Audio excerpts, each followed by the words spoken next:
One of Pete Hegseth, who is mired in a lot of controversy right now, top aides, formerly top advisors, Dan Caldwell sat down with disgraced propagandist Tucker Carlson for an interview. It turned out to be a pretty wacky interview, as all Tucker interviews are, but it's interesting because right now we just covered in a different segment Hegseth saying that people are going to leak. They're going to leak and we can't have people leaking. And so that's why I fired so many people, because he's been firing like a bunch of his top staff, supposedly because of leaks, like how we found out that Elon was going to be at that China meeting, and then Trump was mad that was being reported on. So he said, no, don't have Elon there. And what is really weird in this interview is this Dan Caldwell figure, again, former loyalist to Hegseth, top advisor to Hegseth, and Tucker, they're both doing this thing where they're acting like it's the deep state liberals and warmongers and rhinos that are to blame for Caldwell being fired by Pete Hegseth. Like it's their opponent's fault that Caldwell and Selnick and some of these other people were fired by Hegseth, overseen by Trump, but somehow that's not because Trump and Hegseth want to go to war with Iran, but because some other deep state figures want to go to war with Iran, which is what they're saying. They're saying it's not about leaks. It's really about the hunger to go to war with Iran. That's what the accusation is. We'll look at the clips in just a second here, but political reporting on this fired Pentagon advisor. He says he threatened established interests. It's always the establishment. And you might think, no, they're not talking about Trump, who is the establishment now, everybody, okay? And they're not talking about Pete Hegseth.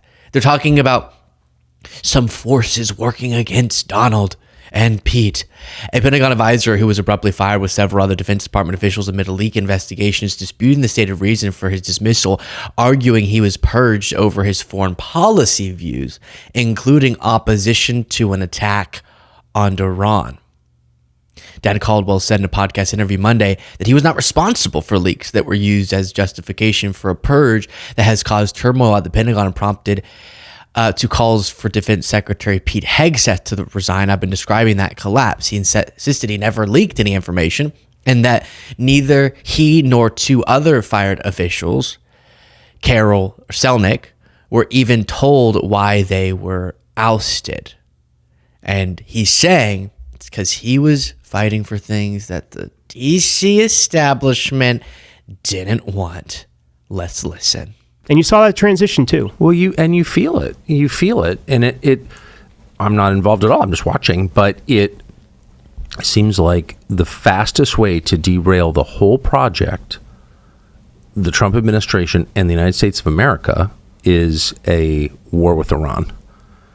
And that's why I've just been watching it as carefully as I can, because I feel like, again, if you hated Donald Trump and you hated what the administration is doing on immigration, trade, anti-wokeness, whatever, and you wanted to stop it, the first thing you would do is apply pressure to have the U.S. military engage in a war with Iran.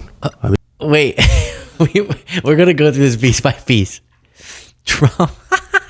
Trump's the commander-in-chief, Tucker.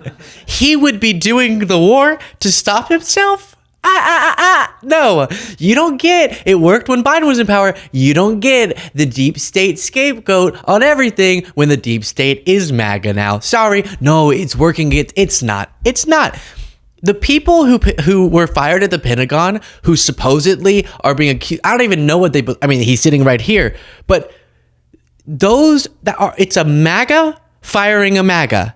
Hegseth firing a Caldwell. This is inner MAGA struggle. Stop with this. It's the deep state warmongers trying to stop the Trump agenda. Trump and Hegseth would have to decide to go to war with Iran or strike Iran or whatever, which Trump has been pontificating about, which would be a very frightening situation. But that is their problem. Tucker's a coward. And so it always has to be unnamed and non-MAGA forces causing all the problems in the world. And he can never just go, Trump. I'm criticizing Trump. I mean, that's my perspective on it anyway. I would think that, and also continuing to do what we've been doing previously in Russia, Ukraine. For sure. Though I don't know why. Well, I'm going to ask you all about this, but it feels like Witkoff is helping a lot there. God bless. I've already said he's a godsend. God bless Steve Witkoff. I couldn't agree more. As a man and as an instrument of peace. As a man, God bless Steve Witkoff. As a man. And a figure now out of history. Okay, so... What has he done? There was a ceasefire that collapsed between Israel and Hamas, and Rubio just said that he's getting ready for the U.S. government to walk away from negotiations and that Russia's invasion of Ukraine is just going to continue, that's about to happen. What is it that Witkoff did that was so amazing? I'm confused. He beat his pants when he saw Putin? You did make, just from an outsider's perspective, one maybe career mistake by giving on-the-record interviews before you went in, describing your foreign policy views, which I think are fully within the mainstream of the world and the U.S., but out of the mainstream among, warmongers in Washington. So, like, people knew that you weren't fully on board with the regime change program. Is that fair to say? Yeah, I was very open about it. I was very on the record about it, and most of the time when I was saying that we shouldn't do this, it was actually in support of, the president's stated preferences. Like, the president clearly doesn't want this. In the first term, there were people in his administration that wanted it. He clearly didn't want it. And so it was supporting people. The reason why I'm baffled, I also don't want to go to war with Iran. Hegseth fired you. Why? There's no DC establishment that made this happen, unless you're willing to admit it's Hegseth who's the warmonger, but you're not going to say that. Unless you're willing to admit it's Trump who's the warmonger, but you're not going to say that. Click the subscribe button, by the way, if you appreciate the show. Who didn't want the war. And so I was essentially... But Donald Trump has said, and now his actions make perfectly clear, he would strongly prefer a diplomatic solution. Correct. I don't want to speak for the president, but it's fairly obvious that that's what he wants. Well, he said it. I mean, He said it again, and he ran on it. So it's not a crazy position. And now things are getting so bonkers in this country that saying that makes you a bigot or something, a Nazi. I'm just going to ignore all that. And it's all of a sudden wanting a diplomatic solution, like how I railed against whenever Obama did it in this country. I guess it just makes you a Nazi. Well, call me a Nazi then, I guess. Just call me a Nazi. I'm a Nazi. No, Tucker, that's not at all the country. I think vast majority of Americans prefer a diplomatic solution in every situation. Yeah, we don't really want war, generally. Obama did that with Iran. Trump tore up the deal. And then y'all preemptively criticized Biden for getting back into it, and then he didn't, the Iran nuclear deal. And now Trump's saying he wants an Iran nuclear deal, and you're saying that makes you a Nazi? I'm not saying you're a Nazi, but the thing that would make you one would maybe be perpetuating World War II revisionism in other podcast episodes where you say that not Hitler, but maybe Churchill was the chief villain, or one of your guys says that and you go, oh, so interesting. Maybe that would be the Nazi adjacent stuff, but I'm not saying that to you. I'm just saying if something were going to be you a Nazi, that would be it. But it wouldn't be wanting a diplomatic solution with Iran, you freak. I want to get back to your experience. So I'm just watching this from the outside, and I'm thinking, having spent my life in D.C., I was like, Dan Caldwell's got a target on his back that I don't know if he knows that. Yeah. And then I read all of a sudden that you're a traitor. You're like marched out of the Pentagon for leaking, right? And then the whispering campaign, the character assassination campaign begins, and here's its outline. I don't want to upset you. You may not even be aware of this. Dan Caldwell leaked classified information to liberal media outlets, to the media, to NBC News, for example. So I just want to be totally direct with you. Did you leak classified information against the wishes of your superiors to media outlets? Absolutely not. Did you photograph classified material and then text pictures of that material to an NBC News reporter?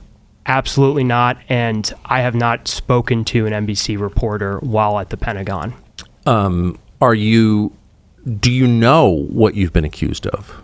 No, I don't. Sitting here right now, myself and Darren Selnick and Colin Carroll, the other two individuals that were escorted out of the Pentagon, initially placed on leave and then fired on Friday, we have not been told as of this recording, one, is there what we were being investigated for? Two, is there still an investigation? And three, was there even a real investigation? Because there's a lot of evidence that there is not a real investigation. But again, sitting here right now, there are a lot of unknowns about this. As a former Secretary of Defense would say, there's a lot of unknown unknowns. There are some things that are, in other words, unknowns, are pretty clear, but we have no idea what specifically we're being investigated for. So we can know some things just by the details. So here are a couple. Have you been polygraphed? No, I've never been hooked. Gosh, I got to work with him on. You know, I worked with Hegseth on not to come off so guilty. I got to work with him too. No, no, me, who, me? No, not me. All right. Let's just give a good. Absolutely not. Don't glance your eyes in funky directions or anything. Yeah, I have no idea if he leaked stuff, but they're doing. Are you hearing the whole narrative? That some force outside of Trump and Hegseth, I guess, is framing Caldwell because he doesn't want to go to war with Iran.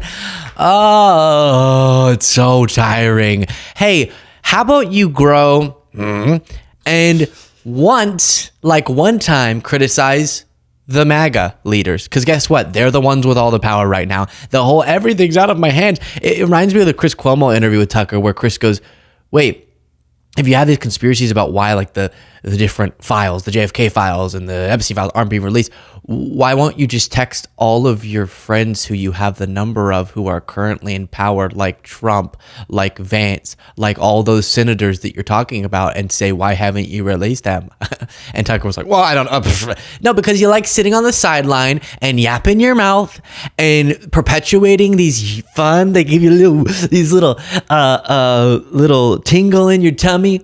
And everyone is to blame except for the people that your audience likes, like Trump, and you'll never just have a thoughtful criticism. If you think the U.S. government is getting ready to go to war with Iran, then just levy a criticism against the leader of the U.S. government right now. The details. So here are a couple. Have you been polygraphed? No, I've never been hooked up to a polygraph machine since I've been in the Department of Defense. Okay. Have you given up your private communications devices, your private phone, your phone? No. To anybody? No. Okay. So that raises the obvious question. I'm trying not to use the F word here because the lying is just driving me insane. I just really don't want to be vulgar. I don't want to. I'm going to do it. I'm freaking pissed off. I'm sorry. I shouldn't have.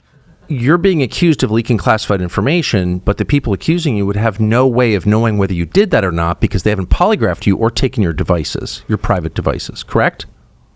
I mean, there are... You can't even make the allegation because there's no conceivable way you could prove that. Let me just say, there are so many different things that would prevent me from doing the things that you've laid out. And again, I don't even know. There's so many different things that would prevent me from doing the things that you're laying out.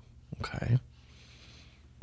If that's what I'm really being investigated for, again, if there's a real investigation, but all these, the point is so what I have told some people who have asked me about what's going on is I would repeat something that I heard in the Marine Corps in our work up to Iraq. I believe it was in something called a combat hunter course, it isn't what it sounds like. It's actually about observing things better. And I remember an instructor very clearly saying, when you're in this environment, believe nothing of what you hear and only half of what you say. And I think this needs to apply to this situation. Yeah, the problem with it is, it's just a very serious allegation that you betrayed your boss and friend, Pete Hegseth, who you've worked with for like over a decade, who you supported from the very beginning. I think that's all. I don't want to speak for you, but you're being accused of betraying Hegseth, who...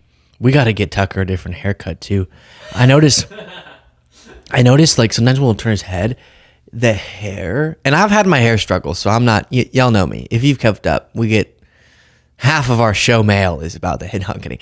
But pretty it is a big bushel, like a nice big jutting out bush coming out of his head that I think could be trimmed down a little bit. Who's under attack from people who want a war with Iran. Let's just be totally blunt about it. And so you're being accused of betraying him, betraying the president, and committing a crime. That's a crime. So this is not just like, hey, Dan Caldwell's got, bad taste in neckties. This is like Dan Caldwell's a criminal. Yes, okay, but let's assume he didn't do the leak. I'm coming back to the same point over and over now, but where is the accountability? You don't get this excuse again. The first term, it was kind of weak. Trump said, I know the best people. I'm going to hire the best people. And then he fired like all of them, and all of them were saying that he was deranged.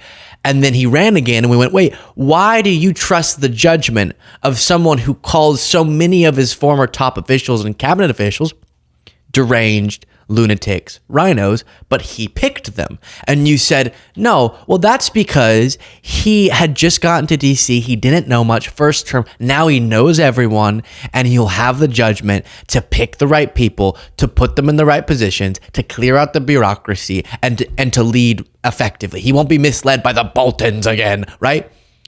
But then you're doing the same thing again, where when he starts doing something you don't like, whenever Caldwell gets fired and you want to be defensive of Caldwell, you don't blame Hegseth, who literally did the firing. You blame a nebulous, warmongering deep state.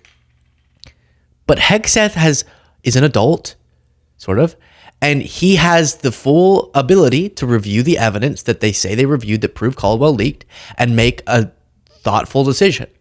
If you're saying that Hegseth and Trump are both so detached from their own underlings or from the facts of what's going on under the nose, that people just come to them and say, do this, and they go, okay, and that Trump's going to be told, you need to strike around, and he's going to go, okay.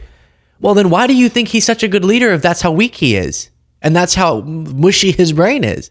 It's such an interesting thing. He's so strong, and he's going to save us. And at the same time, nothing can ever be his fault if it's bad, because it must have been a deep state actor who actually made him do it. What?